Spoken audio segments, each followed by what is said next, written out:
WADR, promoting dialogue. It's a midday in Dakar and Banjul, 1 p.m. in Abuja. Good afternoon and welcome to Newslink on West Africa Democracy Radio 94.9 FM and around the world at wadr.org. First, our top stories. A Beninese government reaffirms commitment to normalizing relations with Niger. As far as Benin is concerned, I do not see what is preventing progress. We have done everything we objectively could. Guinea's state-owned Nimba mining company signs its first mining agreement. It's normal for a state to have 100% control of a mining company. There are many successful examples worldwide. Mali says it repelled an attack on an army camp in San as Jenim claims responsibility. And Senegal begins an ECOWAS mediation mission in Guinea-Bissau. Please stay tuned for details of these stories and more. On the news, this is Sankulu Jubril Janko. Thank you for joining our broadcast. Newslink begins in Benin, where the government has reaffirmed its commitment to fully normalizing relations with neighboring Niger, saying it has done everything within its power to ease tensions between the two countries. The statement comes days after the Nigerian president, Abdurrahman Tiani, confirmed that discussions with Cotonou were continuing and stressed the need for lasting guarantees to ensure future political crises do not disrupt cross-border movement. Benin government spokesperson Wilfred Leandre Hojumpe explains. On the issue of Benin and Niger, we are where we are. What do I mean by that? We remain hopeful that relations will return to normal and that the people on both sides of the border will continue to enjoy the cohesion and peaceful coexistence that has always existed. At the political level, dialogue between the leaders is taking place. As you saw, one of the head of state's very first trips after taking office was to tour the sub-region and visit neighboring countries. We may have had disagreements in the past, and perhaps there are still some lingering tensions here and there, but we have made every effort. We reopened the border as soon as the sanctions that had led to its closure were lifted, and we continue to do everything we objectively can to convince our brothers in Niger that we are their neighbors, we are their brothers, and that even if we have had disagreements, we are destined to live together. For that reason, it is in everyone's interest to work towards peaceful coexistence. As far as Benin is concerned, I do not see what is preventing progress. We have done everything we objectively could. Beninese government spokesperson Wilfred Leandre Hungbeji explains there. Still in Benin, the opposition party, the Democrats, is challenging the creation of new Senate and the election of former President Patrice Talon as its president. The Senate was officially installed in Porto-Novo last week following a constitutional reform that created the new upper house. The opposition Democrats opposed the reform and voted against creating the Senate. But the measure was approved after the opposition failed to secure enough votes to block its establishment. Imo Eda tells us more in this report. The Democratic Party says the Senate was established against the opposition's wishes. However, it maintains that the new institution must now prove its usefulness by helping restore political pluralism in Benin. Former parliamentarian and party official Habibu Wurukubu argues that the country's political institutions are dominated by a single political faction, leaving little room for alternative voices.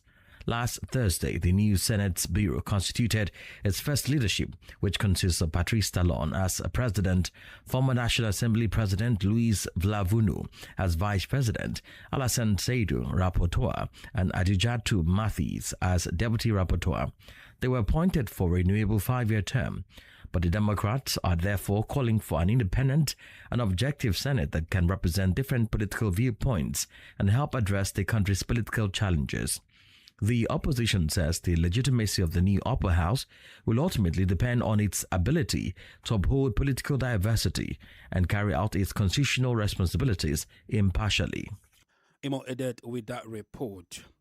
In Guinea, the Nimba mining company, which is 100% owned by the state, has just signed its first mining agreement. This step reflects the Guinean authorities' commitment to strengthening state participation in mineral resource exploitation. Established in August 2025, the Nimba Mining Company aims to give the Guinean state a greater role in developing its mineral resources. However, the direct management of a mining company raises questions about the state's technical and managerial capabilities. In this context, economist and mining expert Ahmed Jallo analyzes the Guinean state's capacity to manage such a company. It's normal for a state to have 100% control of a mining company. There are many successful examples worldwide. The management is what makes the difference. If the management is sound, with an independent board of directors and accountable, transparent leadership and clear management rules, I believe a state can effectively manage a state-owned enterprise. If the company is well managed, it can certainly generate significant revenue for the country, with greater potential for tax and duty revenue for the Guinean state. Let's be honest, the state itself won't engage in tax optimization to reduce revenue or manipulate taxes. However, the risk is that without good governance at the helm, it could lead to a fiasco. That's economist and mining expert Ahmed Jallo. More stories coming up on West Africa Democracy Radio. Newslink continues. In Mali, at least 10 soldiers were killed Sunday in an attack on an army camp in San in the central Senegal region. The group for the support of Islam on Muslims, JNIM, an affiliate of Al-Qaeda, claimed responsibility for the attack that the Malian army says it repelled. Augustine Colley brings us the details. The attack was carried out on Sunday morning around 5:30 a.m. Fighters of the group for the support of Islam and Muslims, JNIM, targeted the Malian armed forces compound in the town of San in the Senegal region. In a video released after the attack, the armed terrorist group claims to have taken control of the barracks. The group also claims significant losses among the Malian armed forces. Images circulating on social media show fighters inside what is presented as the attacked military compound. For its part, the General Staff of the Malian Armed Forces is referring to an attempted attack. In its statement, the hierarchy indicates that the forces present on the ground launched a counter-attack against the assailants. According to the army, this intervention repelled the fighters. The General Staff specifies that the situation is under control after the clashes. However, it has not provided an official count of losses suffered by the army. This attack occurred in the center of the country, an area regularly confronted by armed groups. San is also an important point on the axis linking several localities in central and southern Mali. At the moment, the death toll of at least 10 soldiers has not been confirmed by an official army statement. The Malian authorities have not also provided details on any possible losses on the side of the attackers. Augustine Colley with those details. Meanwhile, Nigeria's military says it killed 9 suspected terrorists during an airstrike in Dumba, Borno State, northeast of the country. The air component of Operation Hadinkai also destroyed 3 cars believed to be carrying weapons and logistics. The airstrike was carried out on Saturday, August 8, following intelligence on terrorist movements around Dumba. Usman Omar reports. The military says the aircraft was conducting an armed reconnaissance and air interdiction mission when it arrived over Dumba at about 2:58 in the afternoon. The crew first spotted 3 suspected terrorists walking along a road. A second group of 6 was also seen pushing 3 carts believed to be carrying weapons and other logistics. According to the army, the aircraft maintained surveillance rather than engaging immediately, tracking the groups until they converged at a location inside the bush. A precision strike was then carried out. The military says all 9 suspected terrorists were neutralized. Subsequently, the aircraft returned to the area where the 3 carts had been sighted and conducted another strike. Battle damage assessments showed that all 3 carts were destroyed and engulfed in flames, The military operation highlights the growing role of intelligence-led aerial surveillance in tracking mobile terrorist groups and disrupting their movement of weapons and supplies. The latest strike comes as Operation Hadinkai continues coordinated air and ground operations to disrupt terrorist movements, logistics networks, and freedom of action across Nigeria's northeast. Military sources say the situation around Dumba remains calm but unpredictable as troops maintain operational readiness. For Newslink on West Africa Democracy Radio, Usman Umar reporting from Abuja.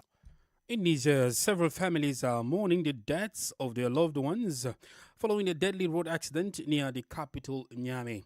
Two passenger buses collided over the weekend, killing more than 20 people and leaving several others injured. Road accidents involving public transport remain a major concern in Niger, with frequent crashes raising renewed questions about the country's road safety measures. Abdullah Hassan tells us more in this report. The official death toll stands at 22, including 17 soldiers and 35 injuries. The incident occurred along the Maradi-Niamey route, where the passenger buses collided. Authorities say strict regulations have been imposed to ensure passenger safety. Ibrahim Yero is a Nigerian journalist committed to responsible road safety reporting. First, we saw the Nigerian Road Safety Agency in Niger, which is installed in radar to monitor the speed of road users, because 90% of accidents in Niger are linked to human factors, particularly speeding. You know that the Central Office for the Repression of Illicit Drug Trafficking conducts checks at roadblocks and monitors road users. This office monitors alcohol and drug use. Former victims of these passenger transport companies are outraged by this ongoing situation and are advocating for radical solutions against transport companies. Hawa Umaru Musa is one of the survivors of a serious bus accident. I had to undergo 13 operations to maintain my condition, to stabilize my health, and to this day, things aren't going well. I still have to go back into surgery. I think the government needs to impose very severe sanctions on these transport companies. They should force them to at least assist those injured, those who have suffered accidents and the victims of these accidents. Following this tragedy, the Ministry of Transport, in a statement dated August 8, expressed its intention to examine the circumstances of the incident and take lasting measures to prevent road accidents across the country. According to Nigerian Road Safety Agency, 7,116 accidents were recorded in Niger in 2025 alone, resulting in 1,245 deaths, 4,439 serious injuries, and 7,876 minor injuries. Abdullah Hassan with the details of Yakubu Habibullah's report from Niamey. Senegal has officially begun its mediation mission in Guinea-Bissau to help the country return to constitutional order. The mission follows a decision taken at the 69th ordinary session of the ECOWAS heads of state and government held in Freetown, Sierra Leone on July 19th this year. Last week, Senegal's Minister of African Integration and Foreign Affairs, Cheikh Niang, and Minister of Armed Forces, Yankuba Jammeh, traveled to Bissau and presented the mandate to the country's transitional authorities. Veronique Jai completes the story. During the mission, the Senegalese delegation met with Guinea-Bissau's Foreign Affairs Minister, Fatoumata Diaw, Prime Minister, Idio Vurerate, and the President of the Transition, General Hotan Tam. Discussions focused on the mediation process and its next steps toward a constitutional order in Bissau. Senegal reaffirmed ECOWAS' readiness to support Guinea-Bissau in achieving a swift return to constitutional rule. In response, the transitional authorities welcomed Senegal's initiative and expressed their willingness to work with Dakar as the mediation process gets underway. The mission marks the formal start of Senegal's efforts on behalf of ECOWAS to promote dialogue and help resolve the political crisis in Guinea-Bissau. As a reminder, Guinea-Bissau's transitional authorities have officially set presidential and legislative elections for December 6, 2026. The date was announced by the interim leader, General Hotan Tam, via a presidential decree following a one-year transition roadmap implemented after the November 2025 military takeover. Veronique Njai filed that report. You're listening to Newslink here on West Africa Democracy Radio, broadcasting on 94.9 FM, online at wadr.org, and YouTube and Facebook at wadr English. Here is a reminder of our top stories. Benin's government reaffirms commitment to normalizing relations with Niger. Guinea's state-owned Nimba Mining Company signs its first mining agreement. Mali says it repelled an attack on an army camp in San, as JNIM claims responsibility. And Senegal begins and echoes mediation mission in Guinea-Bissau. Still ahead in the news, we also have a press review, guest interview, and sport news. Please stay with us. From the heart of Nigerian politics, this is Yechi Nusasitu in Abuja, and you are listening to WADR 94.9 FM Dakar. In Liberia, heavy rains, rough seas, and other challenges has continued to put pressure on the livelihoods of fishing communities, particularly in the West Point community near Monrovia. Dangerous sea conditions have destroyed fishing nets, causing thousands of dollars in losses and making it harder for fishermen to support their families. The struggling fishmongers are now calling on the government to address the worsening conditions in the area.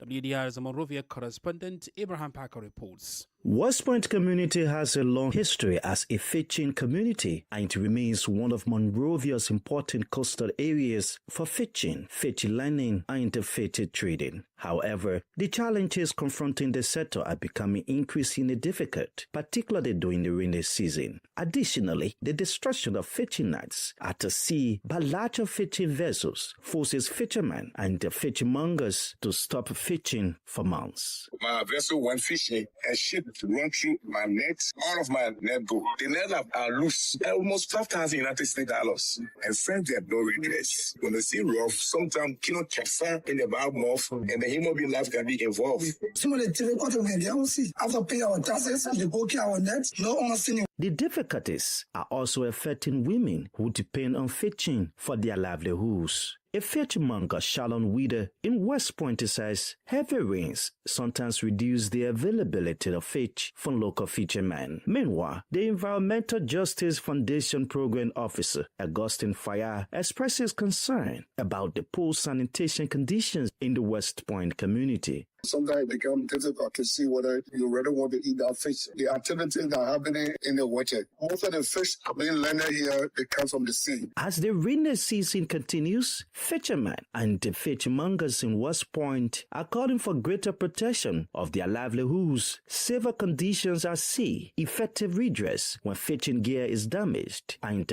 urgent action to improve sanitation in the community. For Newslink on WADR, Abraham Parker, Monrovia. This is the newspaper review. Stay abreast and find out what the top stories are in your country. This is the newspaper review. The newspaper review. It's now time for the press review, and our correspondent in Abuja, Usman Omar, is on standby. The papers today from Nigeria are largely dominated by politics, insecurity, the economy, and a major disappointment for Nigerian football fans. But let's begin with the Super Falcons, whose shock exit from the Women's Africa World Cup of Nations occupies prominent space across the papers. The Punch, the Vanguard, the Guardian, and the Premium Times reports that Nigeria's defending champions have crashed out of the WAFCON after losing 1-0 to Cameroon in the quarterfinal. Moving on to politics, Punch newspaper reports fresh exchanges between the presidency and political opponents, while the newspapers generally reflect increasing political activity ahead of the 2027 general elections. The Cable's review of today's front pages highlights the presidency's response to former Vice President Alhaji Atiku Abubakar's criticism of the government over insecurity, while a faction of the PDP in Osun State has thrown its weight behind APC governorship candidate Oyebanji. The political temperature is also rising around the electoral process. Premium Times reports that INEC has extended the deadline for political parties to submit nomination forms for state elections to August 11, following appeals from political parties for more time. On the economy, Vanguard reports that Nigeria recorded a 148% increase in foreign direct investment inflows in the year 2025, according to UNCTAD World Investment Reports 2026. The newspaper also reports that the federal government spent about 3.14 trillion naira servicing domestic debt in the first quarter of this year. Meanwhile, this day newspaper focuses on claims by Nigeria Revenue Service Chairman Zak Adedeji that the economy has emerged from a difficult period of adjustment. In the health sector, the Guardian newspaper, This Day newspaper and Tribune put their spotlight on resident doctors and their August 10 deadline to the federal government. The Nigerian Association of Resident Doctors has threatened a nationwide strike if outstanding welfare and labor issues are not addressed. That deadline falls today, putting renewed pressure on the government to reach an agreement and avert another disruption to healthcare services. On security, Premium Times reports a mass burial for 15 victims of attacks in Benue, while farmers continue to face levies imposed by armed groups. And that's a wrap as I hand you back to the studios. Many thanks to Usman Omar for the newspaper review. Politics, Analysis on major news, social matters, and all. This is The Guest. Regional civil society leaders are raising fresh concerns over the shrinking civic space across West Africa, warning that restrictions on fundamental freedoms are no longer limited to countries under military rule. They say citizens' rights to freedom of expression, association and assembly are coming under increasing pressure across the region, with the latest assessment showing that civic freedoms continue to deteriorate.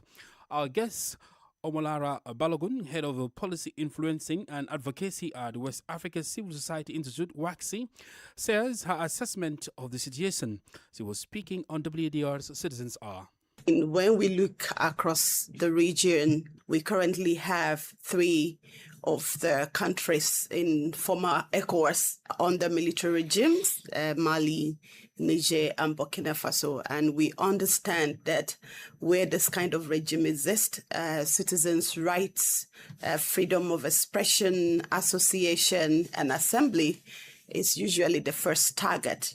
And outside these 3 countries, even when we look across the coastal states, we can also see manifestations of shrinking civic space and a kind of a threat to the work that civil society does and their ability to operate as freely as it's expected under international law and even under local laws.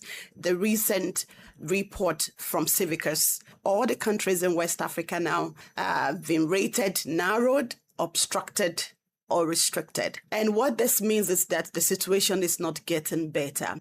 How important is it, for not just political actors, but citizens in determining whether a political transition ultimately succeeds or fails? I think it's rather unfortunate. Democracy, it's an ideology, and it has its principles.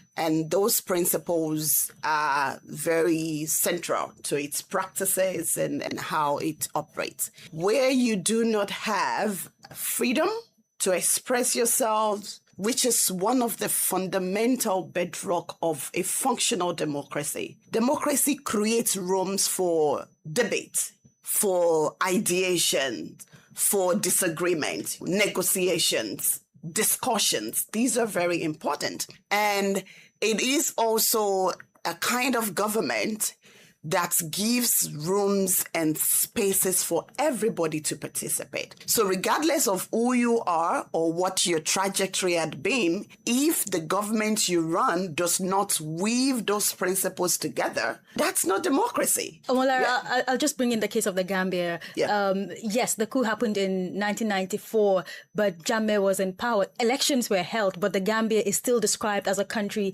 that suffered 22 years of dictatorship. So basically what you're saying is elections are not just the determinant of whether democracy is or the civic space is open. Absolutely. It is not. Election is important because it gives the opportunity for the citizens to elect their leaders to contribute to that process of electing leaders for next 4, 5 or whatever years. It makes it participatory. But what is much more important is how governance is done between one election to another. And this is exactly where the tenets of democracy must manifest itself in real sense. From one election to the other, governance must be participatory. It must create an enabling environment for citizens to move freely, to speak, to ask questions. In fact, asking questions is one important element of a functional democracy. And if the opportunity for oppositions, for citizens to ask questions, not necessarily even demanding accountability, but even ask the whys, the hows, the when, the wheres becomes a problem, then that is not democracy. So we need to move beyond using electoral processes or elections as a yardstick for defining everything that democracy meant.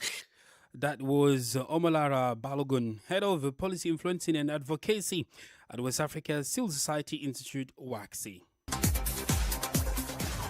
And in sports, let's talk about the WAFCON salary because Morocco's Atlas Lionesses have reached the semi-finals of the 2026 Women's Africa Cup of Nations after beating South Africa 2-1 in Rabat on Saturday. The win also secures Morocco's place at the 2027 Women's World Cup in Brazil.